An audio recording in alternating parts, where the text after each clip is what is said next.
तो इसमें हम डीप एनेस्थीसिया भी नहीं देते, जस्ट सेडेशन में ये काम हो जाता है बस। और फिर उसके बाद ये जो आपने जी बाकी सारा लैब प्रोसीजर है, उसमें ना मियाँ के लिए कोई प्रॉब्लम है ना ही उस औरत के लिए कोई प्रॉब्लम है। अच्छा, जब आप इसको वापस चीजें क्योंकि फिक्स करेंगे, जो आपने एग की बात की कि तमाम उसका रिएक्शन हुआ जो केमिकली है, जो कुछ भी आप लोग कराते हैं, और उसके बाद एक दफा कंफर्म हो गई प्रेगनेंसी, उसे वापस आपने शिफ्ट कर दिया, उसके बाद क्या औरतों को, क्योंकि ये इतना मूवमेंट हुई है, तो क्या इसके बाद औरतों को ये कहा जाता है कि वो बेड रेस्ट करें या कोई खास प्रिकॉशन लें, या वो दूसरी तमाम नॉर्मल औरतों की तरह बिल्कुल एब्सोल्युटली नॉर्मल खवातीन की तरह वो बिहेव करती हैं। सिर्फ जब हम एम्ब्रियो ट्रांसफर करते हैं उसमें आपको 24 आवर्स पेशेंट को बेड रेस्ट कहा जाता है, बेड रेस्ट करना पड़ता है 24 आवर्स के लिए, और उसके बाद वो ऐसे ही है नॉर्मल, जैसे नॉर्मली आपका दूसरे सवाल मैंने इसलिए किया क्योंकि बहुत खवातीन अब शरह बढ़ती जा रही है, लोग घरों से बाहर निकलने लगे हैं, काम कर रहे हैं, अपना काम भी स्टार्ट करती हैं, तो वो ये सोचती हैं कि अच्छा मैं एक प्रोसीजर में जाऊंगी,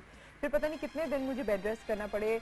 अच्छा, इस एक तो आपने कहा कि 24 घंटे की बेड रेस्ट, थोड़ा मुझे ये भी बताइए कि इसमें खुदा न ख्वास्ता मिसकैरेज के कितने चांसेस होते हैं?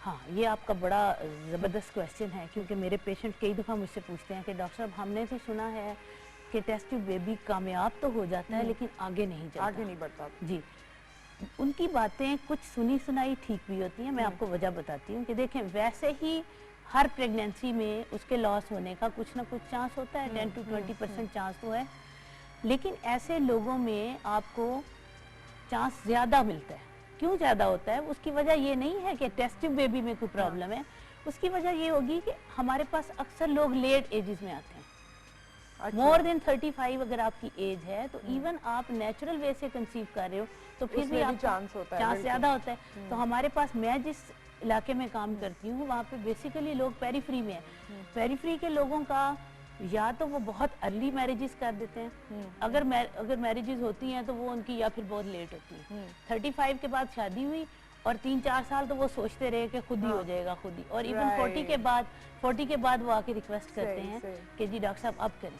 मेरे पास एक पेशेंट आई, मैंने उन्हें बताया, मैं 4 साल, मैं वैसे सरगोदा में काम कर रही थी आज से 7 साल पहले, और मैंने शुरू से इनफर्टिलिटी की प्रैक्टिस की है। टेस्ट ट्यूब बेबी तो अभी भी हमारे हर आने वाले पेशेंट के लिए टेस्ट ट्यूब बेबी नहीं है। अगर मैं दिन में 60 या 70 पेशेंट्स देखती हूँ तो उनमें से 3 या 4 या 5 लोग ऐसे होते हैं। ठीक है, कौन है वो लोग जिनके लिए ये प्रोसीजर सही है, और बाकी कौन लोग हैं जिनको ये नहीं कराना चाहिए? ये एलिजिबिलिटी आप बताइए। आप एग्जैक्टली हर पेशेंट जो हमारे क्लिनिक पे आता है ना, वो समझता है कि शायद ये सिर्फ टेस्ट ट्यूब बेबी सेंटर है। Okay, test tube baby centre नहीं, ये बेसिकली बांझपन सेंटर है। How you treat, diagnose, basically इसकी डायग्नोसिस एक इतना इम्पोर्टेंट एस्पेक्ट है कि वो आपको IVF सेंटर पे ही मिलेगा। आम अगर आप किसी क्लिनिक पे जाते हैं तो आप जब तशखीस नहीं होगी डेफिनेटली आपका। इसमें हम लोग पहले पेशेंट को, हमारे पास कई दफ़ा पेशेंट आते हैं, डॉक्टर साहब हम आए हैं आप टेस्ट ट्यूब बेबी कर दें, उन्हें बैठ के समझाना, इंतजार ही नहीं करना चाहते ना, इतना इंतजार तो ऑलरेडी कर चुके होते हैं। नहीं, उन्हें समझाना पड़ता है कि देखिए टेस्ट ट्यूब बेबी कोई मिरेकल नहीं है, आपको सबसे पहले हमने डायग्नोस करना है कि व्हाट्स द प्रॉब्लम इनसाइड। जब आपकी प्रॉब्लम, हम उसकी डायग्नोसिस कंप्लीट होगी, देन हम आपका डिसीजन करेंगे कि whether you are eligible for that treatment और नॉट। अगर आपकी ट्रीटमेंट, आप इस काबिल हैं तो हम जरूर करेंगे। अब ये कौन से लोग हैं जिनका हम टेस्ट ट्यूब बेबी करते हैं? एक तो वो खवातीन हैं जिनकी ट्यूब्स ब्लॉक हो चुकी हैं, और कंफर्म है, डॉक्टर्स को पता है कि उनकी ट्यूब ब्लॉक है।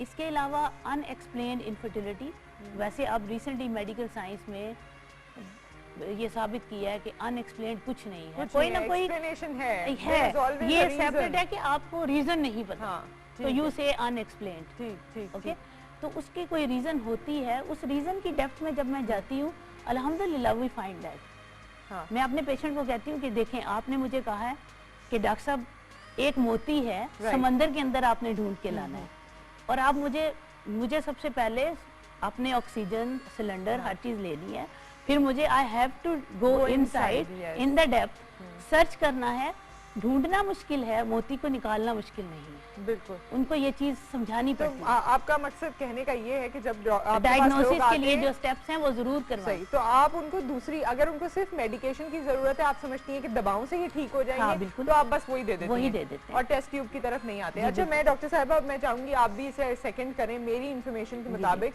लोग बड़े डिसहार्टेंड हो जाते हैं जब उनका मिसकैरेज जी, होता है, बिल्कुल। खास बड़ी खैर ऐसी सिचुएशन होती है, मैं समझ सकती हूँ उस वक्त लेकिन उस वक्त